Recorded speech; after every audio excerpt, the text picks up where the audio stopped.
Hello વિદ્યાર્થી મિત્રો, આપ સૌનું આપણી આ યુટ્યુબ ચેનલ પર હાર્દિક સ્વાગત છે. આજે હું લઈને આવી છું ધોરણ 6 વિષય ઇંગ્લિશ ભાગ 5માં યુનિટ 7 બી અ ચેમ્પિયનમાં રાઇટિંગનું સંપૂર્ણ સોલ્યુશન. તો ચાલો આપણે આગળ વધીએ. પરંતુ તે પહેલાં જો તમે આપણી આ યુટ્યુબ ચેનલને લાઇક, શેર અને સબસ્ક્રાઇબ ન કરી હોય તો જરૂરથી કરી દેજો. રાઇટિંગ એટલે કે લેખન. Read the details about Dhyanchand and complete the given table using the details of one of your family members. Dhyan Chand વિશેની વિગતો વાંચો અને તમારા પરિવારના કોઈ સભ્યની વિગતોનો ઉપયોગ કરીને આપેલ કોષ્ટક પૂર્ણ કરો. અહીં આપણને ધ્યાનચંદ વિશેની ડિટેલ્સ આપી છે, તો ચાલો જોઈશું. નેમ મેજર ધ્યાનચંદ એટલે કે એમનું નામ આપેલું છે. બર્થ આપ્યો છે 1905 એટલે કે 1905માં ધ્યાનચંદ વોઝ બોર્ન, એમનો જન્મ થયો હતો. Education 1921 Dhyan Chand received basic education till the age of 16 એટલે કે 1921માં ધ્યાનચંદ જે છે એમણે શું કર્યું હતું, બેઝિક એજ્યુકેશન મેળવ્યું હતું 16 વર્ષની ઉંમર સુધીમાં. Profession 1922 Dhyan Chand join the army એટલે કે 1922માં ધ્યાનચંદે આર્મી જોઈન કરી.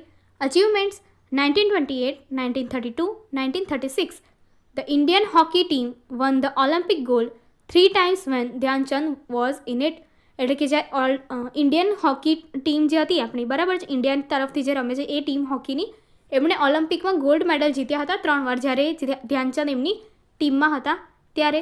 Retirement 1948 Dhyan Chand retired from first class hockey એટલે કે 1948માં ધ્યાનચંદ શું થયું, એમનું રિટાયરમેન્ટ થયું ફર્સ્ટ ક્લાસમાં. ફેમિલી મેમ્બર્સ નેમ એટલે કે એમના ફેમિલી મેમ્બર્સમાં જે હતા એમનું નામ આપ્યું છે બ્રિજેશ પટેલ. તો બર્થ હતો એમનો 1987, બ્રિજેશ પટેલ વોઝ બોર્ન એટલે કે 1987માં એમનો જન્મ થયો હતો. Education 2005 Brijesh Patel received basic education till the age of 18 એટલે કે 18 વર્ષની ઉંમર સુધીમાં 2005માં એમણે બેઝિક એજ્યુકેશન પૂર્ણ કર્યું. Profession 2008 Brijesh Patel has join as a primary teacher એટલે કે 2008માં બ્રિજેશ પટેલે એઝ અ પ્રાઇમરી ટીચર જે કહીએ છીએ પ્રાથમિક વિભાગમાં શિક્ષક તરીકે એમણે જોઈનિંગ કરી હતી. Achievements 2015 Brijesh Patel has અવોર્ડેડ with best teacher એટલે કે અચીવમેન્ટ્સમાં 2015માં એમને બેસ્ટ ટીચરનો એવોર્ડ મળ્યો હતો. રિટાયરમેન્ટમાં 2017 Brijesh Patel retired from CRC Mansa second એટલે કે એમનું રિટાયરમેન્ટ થયું હતું CRC માનસામાંથી. ઓકે, ક્યારે તો કે 2017માં.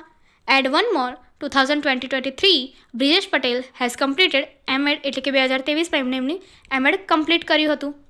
Here is a story. 3 students have made summary. Which one is the best summary?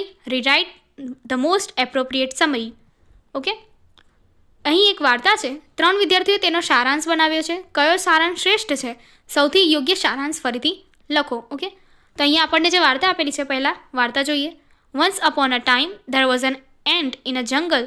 She was hardworking. She worked whole summer to collect food. She knew that in cold winter there will be no food. She worked hard from morning to evening. She carried heavy grains of wheat one by one to her house. એટલે કે એક સમયમાં એક જંગલ હતું અને જંગલમાં શું હતી, એક કીડી હતી અને એ શું હતી, મહેનતી હતી. એ શું કરતી હતી, સમર દરમિયાન એટલે કે ઉનાળાની સિઝન દરમિયાન શું કરતી હતી, ફૂડ કલેક્ટ કરતી હતી. અને તે જાણતી હતી કે જ્યારે શિયાળાની સિઝન આવશે તો ત્યારે કોઈ ખોરાક એટલે કે ફૂડ ત્યાં હોય નહીં, એટલા માટે સવારથી લઈને સાંજ સુધી શું કરતી હતી, મહેનત કરતી હતી. અને ગ્રેન્સના દાણા એટલે કે અનાજના દાણા, ઘઉં, એ બધાના એક એક દાણા શું કરતી હતી, એના ઘરે ભેગા કરતી હતી. In the same jungle there lived a grasshopper. He was very careless.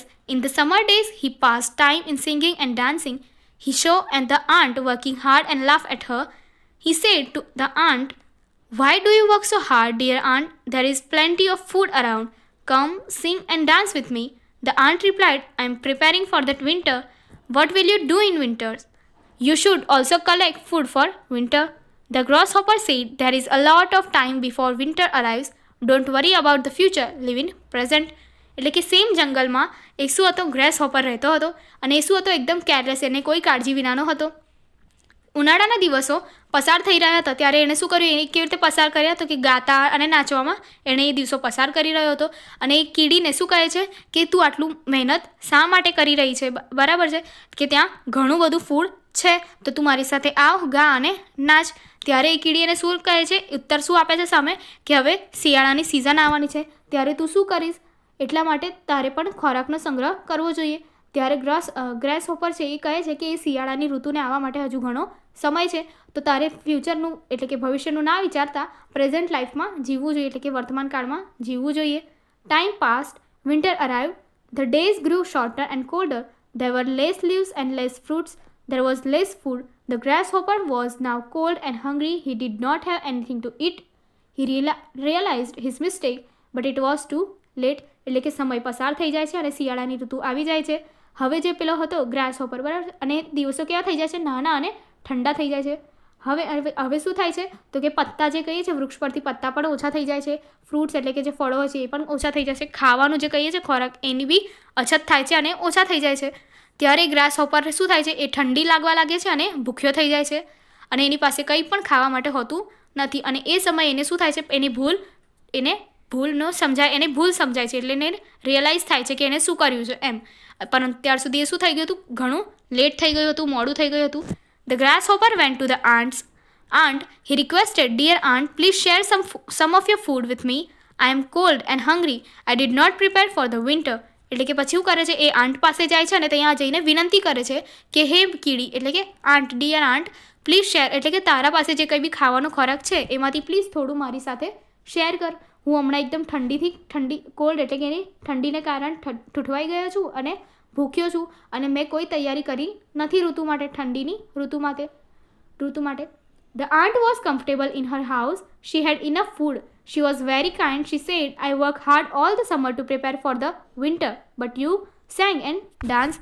હવે જે કીડી હતી એ કહે છે, અને એના ઘરમાં શું હતી, એકદમ કમ્ફર્ટેબલ હતી. અને હવે શું કહે છે કે એની પાસે ખોરાક પણ હતું, જેટલું જરૂરિયાત જોઈએ એટલી હતું અને સારી હતી. તો એ શું કહે છે કે હું એ સમરની ઋતુ દરમિયાન એટલે કે ઉનાળાની ઋતુ દરમિયાન હું એક કામ કર્યું, મહેનત કરી અને શું કર્યું હતું કે ઋતુ એટલે કે શિયાળાની ઋતુ માટેની તૈયારી કરી. અને ત્યારે તું એ શું કર્યું હતું, ગાયો હતો અને નાચ્યો હતો. "It is important to help others, so she shared some food." The grasshopper thanked her. એટલે કે ઇમ્પોર્ટન્ટ છે એટલે શું છે તો કે થોડુંક શેર કરવું, લાઈફમાં શેર કરવું, એટલે કે થોડો ખોરાક પણ શેર કરવો એ ઇમ્પોર્ટન્ટ છે. એટલા માટે એણે એની હેલ્પ કરી હતી, બરાબર છે. અધર્સની બીજાની હેલ્પ કરવી એ સારી વસ્તુ છે, એટલા માટે એને હેલ્પ કરી. અને ત્યારે ગ્રાસહોપર જે છે એ શું કરે છે, એનો આભાર માને છે. The grasshopper understood the importance of hard work. He learned the lesson. In the next summer, he worked hard. એટલે ગ્રાસહોપર છે એ શું થાય છે, એ સમજાઈ જાય છે, એની ભૂલ એને સમજાય છે. અને નેક્સ્ટ સિઝન જ્યારે આવે છે ઉનાળાની, ત્યારે શું કરે છે, એ પણ મહેનત કરે છે. હવે અહીંયા આપણને આપેલું છે, સમરી કરીને આપી છે. સમરીનો અર્થ હોય છે કે જે કંઈ બી વાર્તા હોય કે જે કંઈ બી પેરેગ્રાફ આપણને આપેલો હોય એનો ટૂંકમાં સારાંશ લખવો. તો અહીં આપણને A, B એન્ડ C કરીને 3 સારાંશ આપેલા છે, જેમાંથી આપણે વાંચવાના છે અને કયો સારાંશ શ્રેષ્ઠ છે એ આપણે દર્શાવવાનું છે અને શા માટે એ પણ આપણે અહીંયા લખવાનું છે. તો ચલો જોઈએ એમાં શું છે એ જોઈ લઈએ. Once upon a time there was an ant in jungle. She was hard working. She worked all the summer to collect food. She knew that in cold winter there would be no food.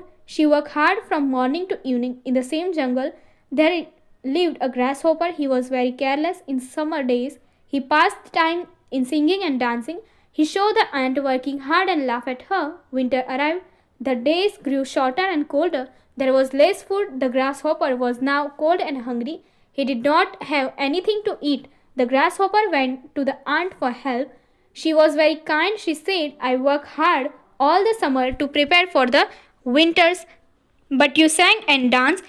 She shared some food. The grasshopper thanked her, and grasshopper understood the importance of hard work. He learned a lesson in the next summer and he worked hard.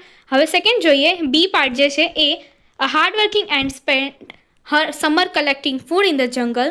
A careless grasshopper spent his time singing and dancing. The ant advised him, but he did not follow it. When winter arrived, the grasshopper was cold and hungry.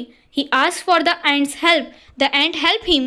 The grasshopper was thankful. He also changed himself and worked hard in the next summer. હવે C જોઈએ.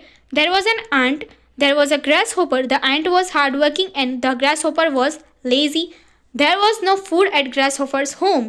He was hungry, so he went to the ant's house.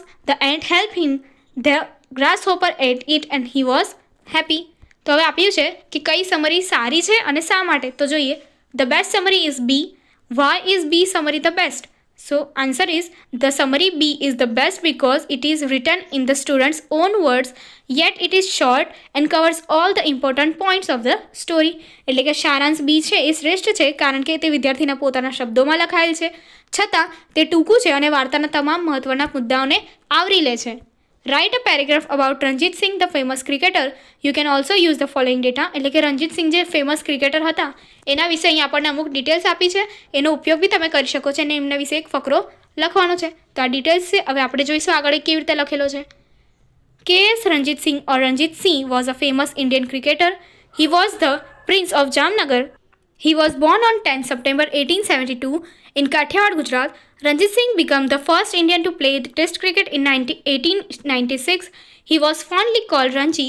He was a right-handed batsman. He was known for a shot called the leg length. His highest score in the first-class cricket was 285 runs and 175 runs in a Test match. The famous Ranji Trophy is named in his honors.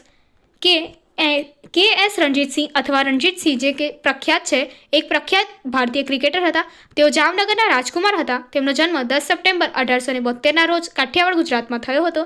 Ranjit Sinhji 1896માં test cricket રમનારા પ્રથમ ભારતીય બન્યા. તેમને પ્રેમથી રણજી કહેવામાં આવતા હતા. તેઓ જમણા હાથના બેટ્સમેન હતા. તેઓ લેગ લેન્સના નામના શોટ માટે જાણીતા હતા. ફર્સ્ટ ક્લાસ ક્રિકેટમાં તેમનો સર્વોચ્ચ સ્કોર 285 રન અને ટેસ્ટ મેચમાં 175 રન હતો. પ્રખ્યાત રણજી ટ્રોફી તેમના માનમાં રાખવામાં આવી છે. આગળની વિડીયો દેખવા માટે અહીં આપેલી એન્ડ સ્ક્રીન પર ક્લિક કરો. Thank you.